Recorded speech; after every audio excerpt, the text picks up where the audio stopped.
Hi, everyone. Welcome to this edition of Chiefs Live. Mitch Holthus with you, along with the snapper, Kendall Gammon, 15-year NFL veteran. And in your 15 years and in my 19 years in this league, neither one of us have encountered what the Chiefs and all of us had to encounter this past weekend. And all of you know by now what happened. Javon Belcher taking the life of his girlfriend and then taking his own life here at the One Arrowhead Drive complex in Kansas City, deciding to play against the Carolina Panthers and beating Carolina in the game 27-21. But let's just take it from the point of Saturday morning and what this team and this organization and the people here have had to endure. You know, it was a surreal moment because you have so much stuff going on, and really it's unreal in the fact of you can't imagine these things happening. I mean, and you just tried to go on with your day as normal as you could, but that was, you know, really impossible. And it continues. Of course, counselors on site here at One Arrowhead Drive to help the team and the people involved with the incident this past weekend, the subsequent results of that. We do have a special look back at the weekend and at Sunday's game, starting with the Chiefs Fox Football Radio Network's pregame host, Art Haynes, put together by Will Blackwell. Just take a look as it captures very well the emotions of the weekend. A tough day for all concerned, but there's a National Football League game to be played. Try to get back to some sense of normalcy, but certainly with the pall of this tragic event over the entire day. Play action fake. Brady Quinn throws it on the far side. It's caught by Dwayne Bowe on a curl pattern. He goes down at the 39 of Carolina. Play fake. Now they're throwing long on the left side. Wide open. It is caught by John Baldwin on the left boundary. Stretches out the football just short of a touchdown. Lead play right side to Hillis, and he plows on the right side. Touchdown, Kansas City. Cam Newton fakes the handoff in the pocket under pressure. Newton now takes off. He's going to get hit in the chops. Tyson Jackson, a loss of 4 on the play. Deep throw over the middle. The pass is going to be caught with an incredible catch. Dwayne Bowe, one of his best catches of the season. 14-10 Carolina, 2 seconds remaining in the half. High set. Brady Quinn under center. Fakes the handoff. Quinn holding it. Firing it late. Over the middle. It's caught. Touchdown. Kansas City. Tony Moeaki. And the Chiefs have the lead going to halftime. Back to throw is Quinn. He's got a man open. It's Moeaki at the 40 of Carolina. Lowers the shoulder, and Moeaki continues to be a weapon. 17-14, Kansas City, a slant pattern. It is caught. It is touchdown. Kansas City. John Baldwin with the catch. Newton out of the shotgun. D'Angelo Williams on his left. Newton holding all kinds of time. Now he wants to run. He will go nowhere. In fact, he's sacked back at the 30. That's 10 sacks this season for Justin Houston. This will be a 52-yarder to tie his season long. Placement is down. Saka, plenty of leg. Plenty of leg is high, spinning, and it is good. And Kansas City, after unthinkable tragedy yesterday, this football team wins a game, Len Dawson. They had beaten the Carolina Panthers 27-21. You did something really good today. Really good. You overcame a lot. You stuck together as a team like we talked about, helped each other, all right? Family and friends, you relied on those people, all right? You relied on your faith to help get you through this, all right? And we got through it, all right, in a grand way because everybody made a contribution. Everybody helped, okay? And that's what a team is about. That's what a team is about. You did a very nice job with that, all right? And the win was a really good win. Win was a good win. I want to tell you guys how proud I am of everybody in this room. What you guys fought through in the last day and a half is unbelievable, and I'm just so proud of you. I'm so proud of the coaching staff for the job they did in leading you guys. And truthfully, every man in here deserves a game ball today. But we're a family, and so we're going to have one game ball. It's going to the entire team. I'm going to give it to Coach Cornell to hang on for the team because he did a fantastic job.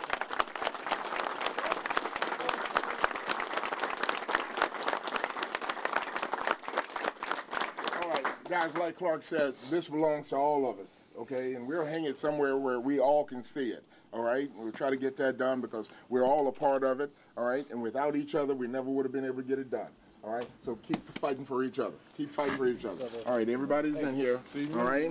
All right, Chiefs on 3. 1, 2, 3, Chiefs! Okay, wow. Thanks to our 65 TPT crew for putting that together. That was And fabulous. Kendall, that's something you you put in mid-May when you need just a little bit of a jolt. Again, the unspeakable tragedy throughout the weekend, but to see the sequence of events there on Sunday and these guys pulling this together. I want to get your comments. Last night at the Chiefs Kingdom, there were over 100 fans there. Romeo was on the show with us. He got a standing ovation. People went crazy. I don't think that we can applaud Romeo Crennel enough. This guy he's been in the league and coaching for 3 decades.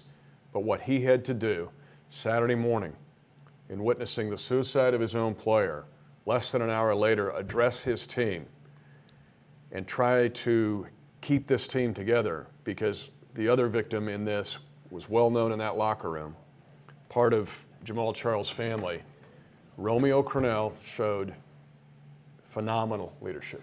Well, he did, and you know, he alluded to the fact of his military upbringing and just the poise that his dad showed, and while they'd never encountered this type of situation, it was something that led him. Guys, let's be honest. You cannot unsee what he saw and what they saw that day, and it is what it is. To go in an hour later, to address the team like you did, to lead, you play a game in 36 hours, do what they did. You had respect for Romeo already. This is a great person.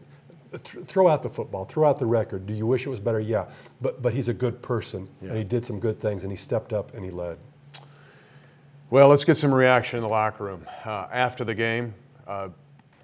Looking back at the game, but also the sequence of events before it. Our prayers go out to the family of Cassandra Perkins. They are grieving, and we send our condolences to that family. Our prayers and condolences go out to the family of Javon Belcher. They're also grieving.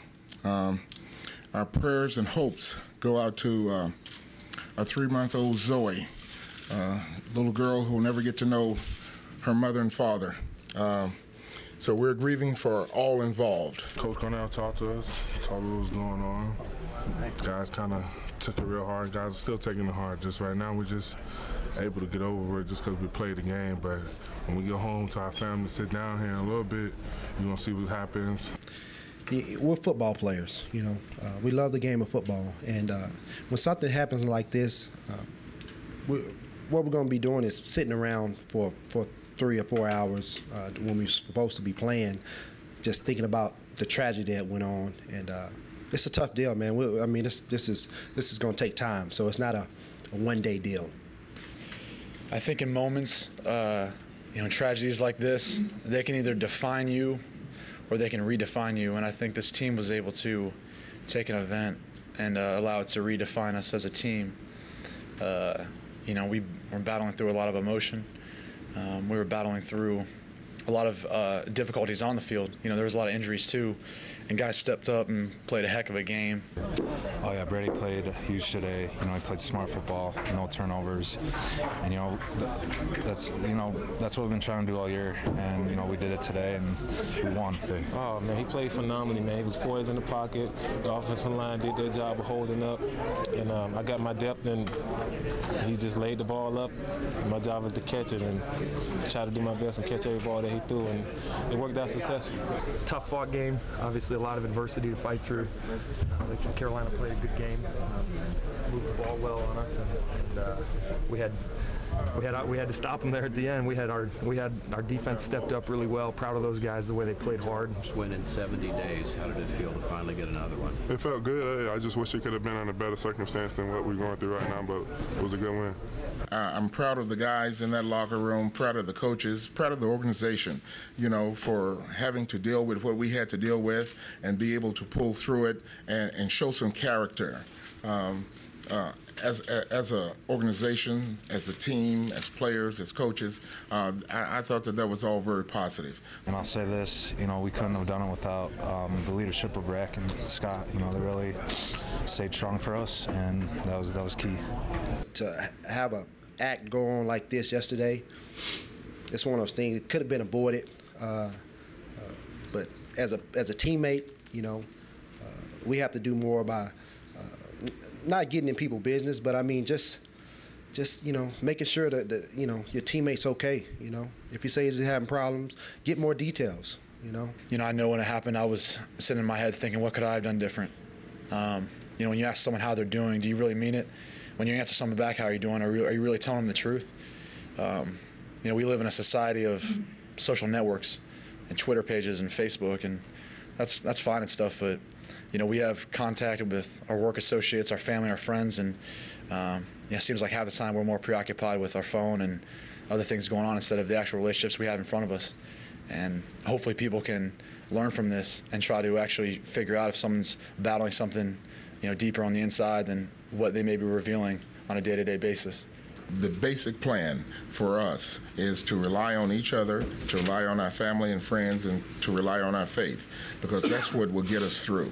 All right, because we know that there are going to be funerals that we're going to have to deal with, and all of those kind of things. And so it's not over yet, and it might not be over for a long time for some of the guys.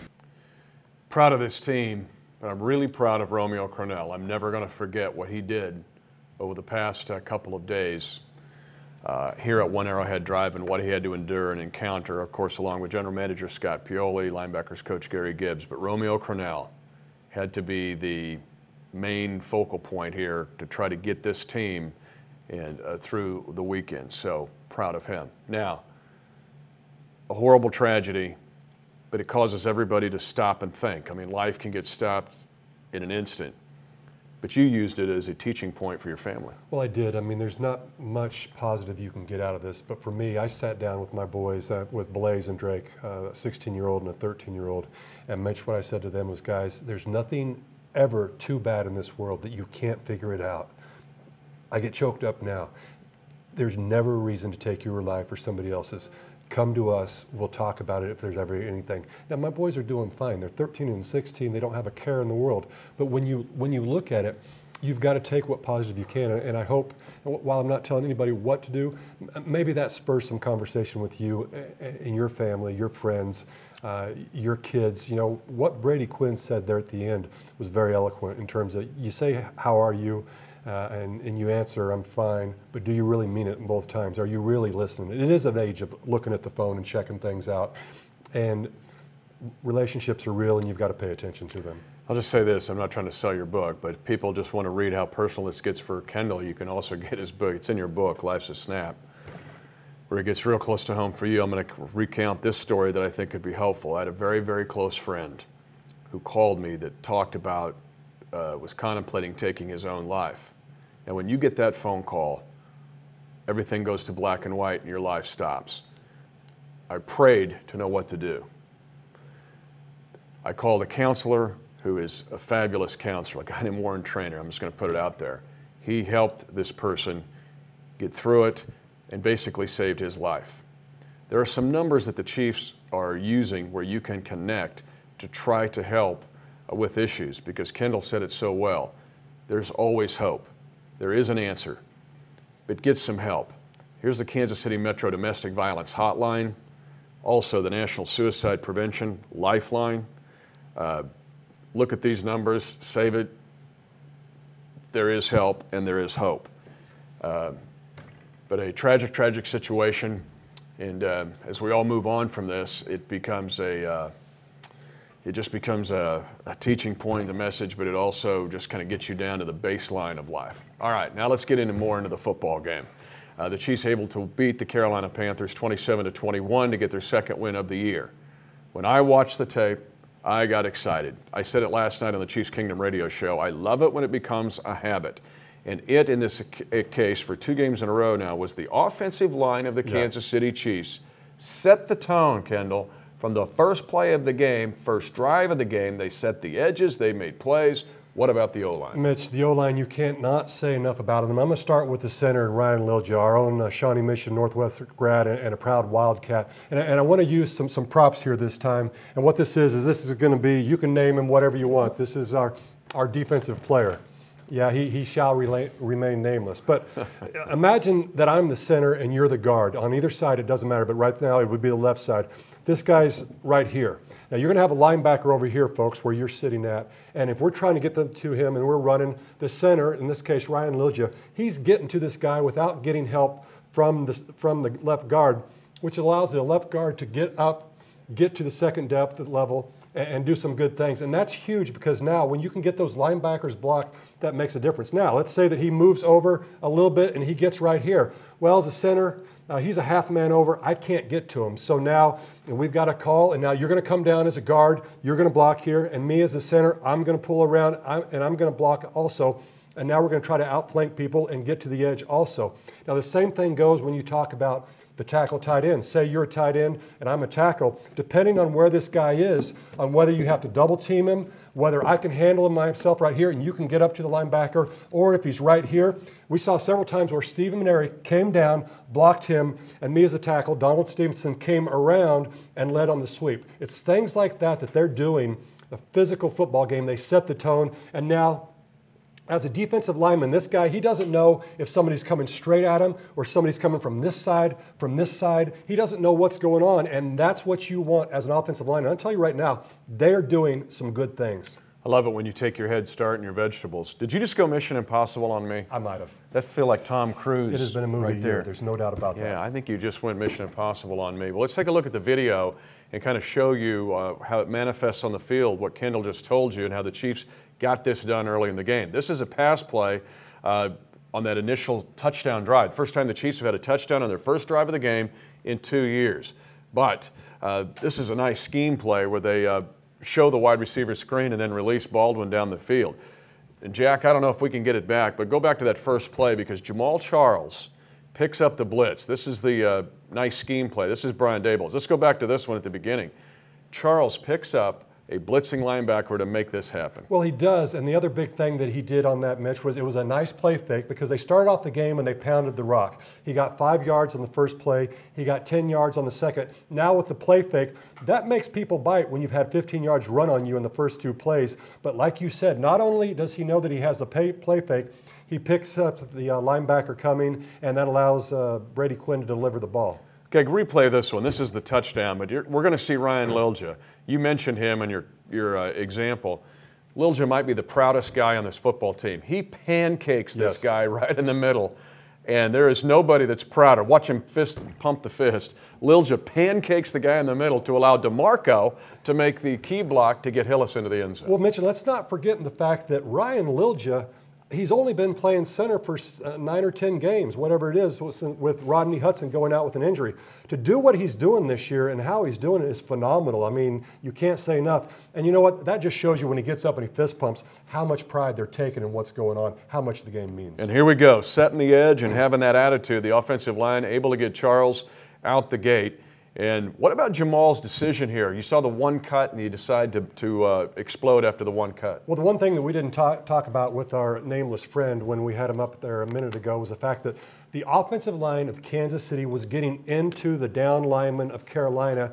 And now, while they're not getting big pushes, they're running them laterally. And as they run them laterally, it's like you have a slinky and you open it up, and now you have areas and holes to cut. You create space. And what Jamal does is he's being given space to cut and go forward and make big plays, and that's what he does. There was times he's 4, 5, 6 yards down the field before he gets first contact.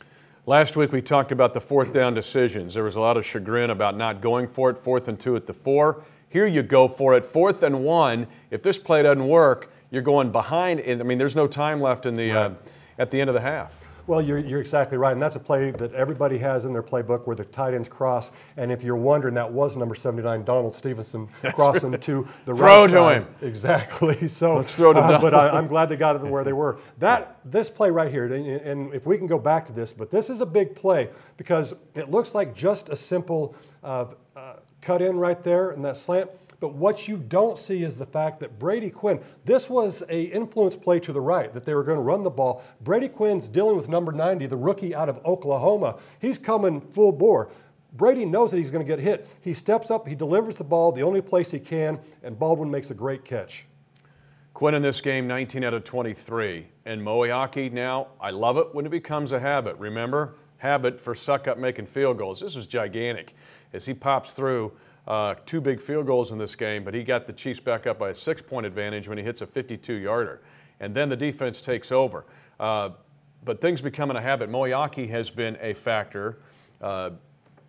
This is the last play, a little desperation play at the end. However, Moeaki now, he has had big plays every game since the Monday Night Football game against Pittsburgh. As we look at the numbers, this is how you win football games. But let's take this, Kendall. 2 games in a row now, essentially 0 turnovers for the Chiefs. Now we mentioned that they were hemorrhaging turnovers in the first, 9 games of the season, 10 games. Now all of a sudden, back-to-back games, you basically don't have any turnovers. You took 1 sack in this game and 1 penalty. Mitch, you're exactly right. I'm going to tell you the penalty side of things, when you look at that, that's unbelievable, and it just happens to be that it's too much time, not getting the play run. But the big thing, the time of possession is unreal. We talked about it off air. I don't know if I've ever been involved in a game where the time of possession was that gross, one side to the other. And again, this goes to the offensive line. Defensive line, everybody, they all played good. But the offensive line allowed the offense to do what they do, which was hold on to the ball, pound it, make some big plays, hold on to the rock, and therefore Cam Newton and that offense for Carolina couldn't get out on the field. They can't score for the most part if they're not out on the field, if you're not turning the ball over, which KC is not. And here you go again, setting the tone, the offensive line just kind of getting nasty. Here they set the edge. Patrick DeMarco, also at fullback, I thought made a very profound impact. And here you go, the decisive Jamaal Charles. 1 cut and burst. Well, you're right, and you go back a couple plays ago, and right near here we see Asamoah pull to the left. Earlier you saw him pull to the right as the Eric Winston was blocking down. So they were doing so many different things. They really changed it up. It didn't allow the defense of Carolina to really know what was going on. They just had so many different facets. They made them defend the whole field. They threw deep left. They threw deep right. They threw over the middle. They got the ball out into the flat. They did some very, very good things. Here's your Ninja Warrior, folks. The team is 2-10, and this cat is over 1,000 yards. If he stays healthy, he could press a 1,400-yard season. And right now this team is 2-10. The 5th player in team history to cross the 4,000-yard career rushing mark, and he did it with grief, double grief, because his wife, of course the cousin of Cassandra Perkins, who was slain on Saturday morning, and of course Javon Belcher, his teammate. Big props to Jamaal Charles, not only what he's done this season, but what he did over the weekend. Now the challenge comes this week for the Kansas City Chiefs. Now they have to go on the road to play the Cleveland Browns. We'll talk about that when we come back and the specific challenges that faces this team. Remember, we love it when it becomes a habit, but can it become a habit now under different circumstances? We'll check into that after these messages. I pull up to the game and all I smell is barbecue. I see everybody with their jerseys on, just out tailgating. Everybody's yelling, honking their horns in their cars, offering me barbecue on the way before the game. I mean, everybody's just friendly. I mean, it's just a wonderful city to play football in, man. Our fans are good in the stadium and out of the stadium. They just treat everybody with respect, and you gotta love that. This city is built like a family. This is a great place to be, and I love it. Women 40 years and older. 84.3%. More women. Women 40 years and older are getting mammograms, which can save their lives. 84.3%. That is the average survival rate for Kansas and Missouri. More women are battling this disease, and the survival rate is rising.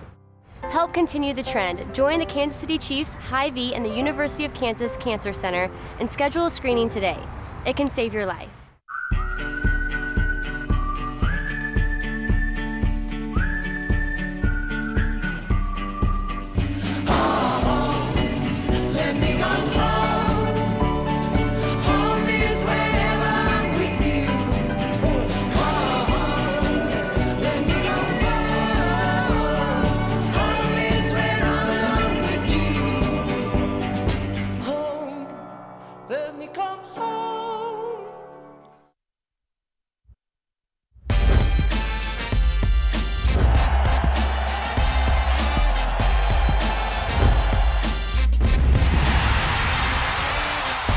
Across the 40, Charles is gonna go! See you later!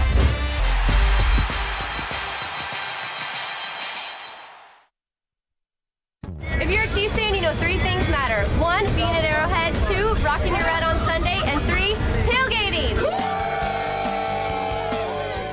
This fall, I'll be out and about around Arrowhead Stadium with the 65 TPT crew to show the world what tailgating is about. Let me know through Twitter or Facebook why our cameras should come to your tailgate. If you're chosen, your tailgate will be featured on KCChiefs.com so the world can party with you. But remember, you have to make room for one more on the menu. Chiefs tailgating, baby!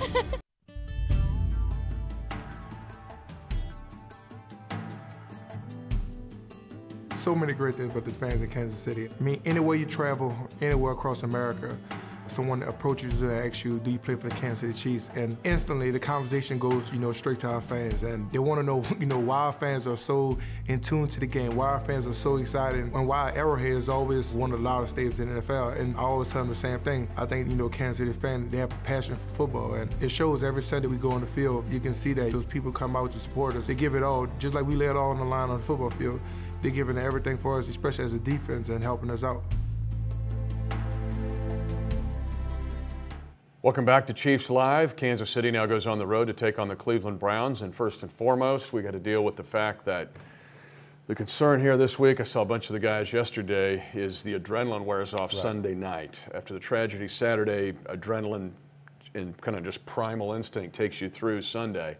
But then all of a sudden, Sunday, Monday, Tuesday, you start to realize kind of what happened and what's the challenge there of getting back on this week? There's so many different challenges, Mitch. When you look at it, first of all, there's going to be a couple services that happen this week, so you've got to deal with that. You might have had one night's sleep that wasn't good this last week. This week, I would think all weeks would be a challenge, or all days rather would be a challenge. So you've got that going on, the preparation side of things. You're going on the road, and quite honestly, now you've got every day. You're walking in. And you know what's happened, you know where it's happened, and you know what, you can't candy coat it. It is what it is. You've got to deal with it. Everybody will deal with it their own different way with help, which kudos to the Chiefs and the NFL for everything they're doing. But it's going to be a long road. There's no doubt about it. Now, flipping it to the football side, you're going on the road against a confident team. Cleveland now has won 2 games in a row. But I want to ask you about the Chiefs' defensive line. We really didn't touch on it. To me, this is a giant week. Remember, I said I love it when it becomes a habit. The defensive line last week, in the middle, Dontari Poe now, every time I watch the tape, something good is happening every week, basically for a 6-week period. But what about Tyson Jackson? Because he's starting to get it done consistently now. Tyson Jackson is doing some very good things, Mitch. He's getting his body in position to hold leverage. He had a sack this week. A couple weeks ago, he had a sack, but the guy got past the line of scrimmage, so it was just a tackle. But he's doing some really nice things. And you talked about Dontari Poe. I'm going to tell you right now, this guy, and we've talked about the last 3 weeks, but I'm going to keep talking about it because when a guy, a rookie, a #1 pick, improves like he has in these last 3 to 4 weeks, and quite honestly, it's been going on the whole year. It's a culmination of everything together, the coaching and what he's doing. But his leverage, the things he did in the game this week against Carolina, as you see him take down right there. Okay, did he sack him? No, he didn't sack him, but the fact is Carolina's Cam Newton, he has people getting to him. And when you're a QB and you have people around your legs or taking you down to the ground, even if you did get the ball down, well, you know what? That sends a message, and now you maybe you get the ball out of there a little bit quicker. Later on, you might have saw it there. I wasn't watching, but I mean, there's one time where he just takes 3 people back. He's like, you know what? I'm coming to the QB. You better get out of my way because I'm coming. He got there. They got the ball off, but I'm going to tell you, he made a difference. It was an incomplete pass. I think that's what made them then punt next after that. Now let's take those guys, because I think the biggest challenge in this game on the road is going up against Cleveland Browns. Don't have a lot of star power other than Trent Richardson, and we'll talk about him in a second. But they do have a good offensive line. Alex Mack in the middle is a first-round draft pick in his 4th year. And they have Joe Thomas at left tackle. Some think the best left tackle in the game. Now you're going to go up against these guys, a confident group playing at home. What about the challenge the D-line has against this O-line of Cleveland? Well, certainly they do have a big challenge. And what they've got to do is they've got to, as a defensive lineman, get their hands inside on the offensive lineman's chest and be able to press them out, find the ball, and shed the blocker and get to it. So things like that don't happen where you take it right up the middle against a very good Pittsburgh defense, quite honestly. Trent Richardson, the former Alabama star, 273 advances for the Cleveland Browns. The next closest is 37 of guys that have touched the ball. This is about Trent Richardson and Brandon Weeden, but mainly Trent Richardson, the rookie out of Alabama. Look at this, 827 yards under Jamal, but he touches it all the time. He's also got 44 receptions, which becomes a challenge for the second level of the Kansas City defense. Well, you're right, and I'm glad you alluded to that because that is a big deal. Covering a back out of the backfield, which is normally a linebacker in some way, shape, or form, that's an issue that the Chiefs have had a bit of an issue with this year, so that's something they have to watch out for.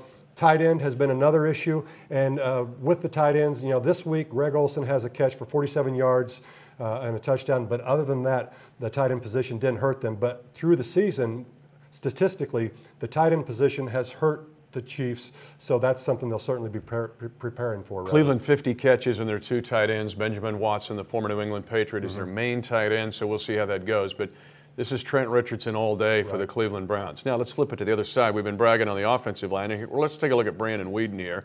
And here's Richardson catching a pass out of the backfield. So you're going to have to take care of Richardson. But again, this is a good offensive line for the Cleveland Browns. And this is a young team now. They got a slug of rookies out here. Brandon Weeden, a 45-year-old rookie, just kidding. He's older than most of the guys on the Chiefs roster, even though this is his rookie year. Remember, he was older coming out of Oklahoma State. But this is Weeden's team, man. He's been all over it. They don't have a great group of wide receivers. This is Greg Little in his second year out of North Carolina. But let's transition over to the other side for Kansas City and their offensive line, because we mentioned that the Chiefs O-line now has done it for 2 consecutive weeks. That attitude, setting the edge, coming out. You mentioned Lilja. We mentioned Donald Stevenson. Jeff Allen with a pancake, Winston and Asamoah. On the road, to do it a 3rd consecutive week against the defensive front of Cleveland, what challenges are there for this young offensive line? Well, the big thing is, as the offensive line goes, the Chiefs are going to go. And right now, they've got to hold on to the ball. And to do that, they've got to allow the running game to take force like it did this last week, because when you look at Cleveland and you talked about that offense that they have, they're holding on to the ball 32 minutes and 30 seconds. So therefore, they're doing a good job. You've got to counter that. You've got to do things like this. You've got to get guys like Jamal Charles through the line of scrimmage and give them a chance to make big plays. And you know what? It doesn't have to go for 91 yards like it did in New Orleans. It's okay if it does, but it doesn't have to. You've just got to be a threat, and then you've got to complement that with the pass game. And to me, that's what the Chiefs did this week, Mitch, is they had a solid run game complemented by a very efficient game-managed passing game. Cleveland doesn't have a lot of star power up front, but they got a couple tough guys to block. Ataba Rubin in his 5th year, an Iowa State Cyclone. Frosty Rucker, who's been around the league now for 7 years, a former Cincinnati Bengal. Those guys up front do pose challenges on the road for Kansas City to block them to command the line of scrimmage. But let's just review as we close here. Kansas City, basically no turnovers in 2 games, minimal penalties. Brady Quinn has not taken sacks, and he's taken care of the football. And the Chiefs haven't fumbled it. If they go into Cleveland, just right there as a baseline, you have a shot to win. Well, you do, and I look at the other side of the ball in terms of Cleveland and their QB Weeden that you alluded to earlier, 13 TDs, 15 interceptions. So he will give you a chance to get the ball, and so you'd like to see the defense come through. But when it comes down to it, it all hinges back, like we've talked about, on the offensive line. Do they control the game? If they control the game, the Chiefs control the game. He's Kendall Gammon, 15-year NFL veteran, Pro Bowl long snapper. It has been a rough couple of days. You've handled it very well, my friend.